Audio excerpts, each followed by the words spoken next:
తెలంగాణ రాష్ట్రంలో 8 పార్లమెంటు స్థానాలను భారతీయ జనతా పార్టీ గెలుచుకున్నది.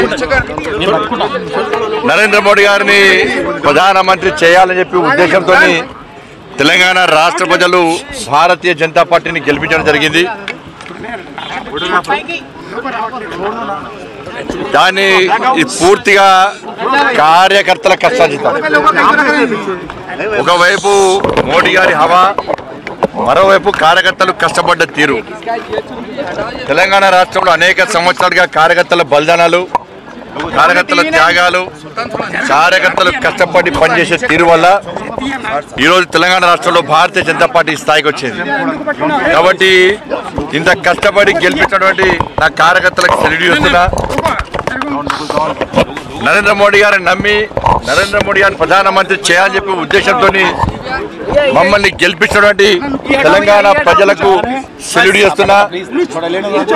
నన్ను గెలిపించిన కరీంనగర్ పార్లమెంటు నియోజకవర్గ కార్యకర్తలకు ప్రజలకు కూడా సెల్యూట్ చేస్తున్నా.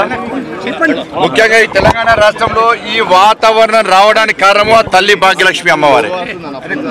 ఆ తల్లి దయతోనే ఈ తెలంగాణ రాష్ట్రంలో ప్రతి భారతీయ జనతా పార్టీ కార్యకర్త, ప్రతి ధర్మ రక్షకుడు ఈ తెలంగాణ రాష్ట్రంలో రామరాజ్యాన్ని రావాలని చెప్పి, గొల్లకొండ కిల్ల మీద కాశాబ్జండను రెపరెపలు ఆడించాలని చెప్పి ఒక విశాల దృక్పథంతో ఓ లక్ష్యాన్ని ఎంచుకొని ఈ తెలంగాణ రాష్ట్రంలో భారతీయ జనతా పార్టీ కార్యకర్తలు పనిచేస్తున్నారు.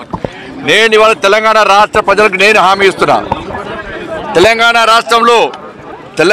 రాష్ట్రంలో భారతీయ జనతా పార్టీ రాజ్యం వచ్చిన తర్వాత,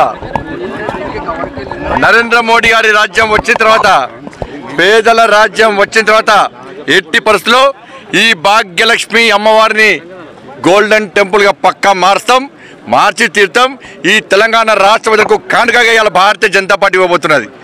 అందుకే ఈ తల్లి భాగ్యలక్ష్మి దేవాలయాన్ని బంగారు టెంపుల్గా, గోల్డెన్ టెంపుల్గా మార్చే అదృష్ట అవకాశం మాకు ఇవ్వండి. పవర్ఫుల్ టెంపుల్, ఇది చాలా పవర్ఫుల్ టెంపుల్, శక్తివంతమైన టెంపుల్. ప్రతి హిందూ, ప్రతి తెలంగాణ వాది ఇలా రండి, ఆ తల్లి భాగ్యలక్ష్మి అమ్మవారిని దర్శించుకోండి. ఆ అమ్మవారి కరుణ కటాక్షలతోనే ఈరోజు మేము ఈ స్థాయికి వచ్చినాం.